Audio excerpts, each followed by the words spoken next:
வறட்சியால் பாதிக்கப்பட்ட கிராமத்தில் வெடித்த வயல்களால் சூழப்பட்ட இடத்தில் பூலி மரத்தோப்பின் வழியாக செல்லும் ஒரு மட்பாத் இருக்கிறது. அங்கு நள்ளிரவுக்குப் பிறகு யாரும் கடந்து செல்வதில்லை. கிராம மக்கள் தண்ணி மோகினி பற்றி கிசுகிசுக்கிறார்கள்.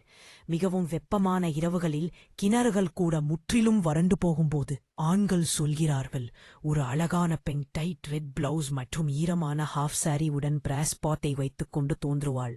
அவளுடைய முடி மற்றும் இடுப்பிலிருந்து தண்ணீர் சொட்டிக் கொண்டிருக்கும். இப்போது இல்லாத ஒரு நதியிலிருந்து எழுந்து வந்தது போல.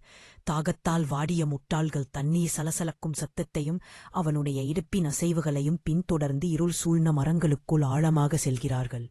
அவர்களின் கால்கள் தெரியாத சேக்கில் தாழ்ந்து போவதை உணரும் நேரத்தில் அவர்களின் உதடுகளில் இருக்கும் தண்ணீர் துளிகள் இரத்தம் போல சுவைக்கும்.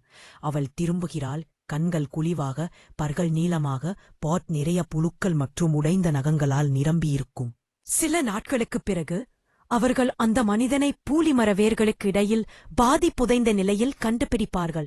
அவனது வாய் வெடித்து இன்னும் தண்ணீருக்காக கெஞ்சுவது போல இருக்கும்.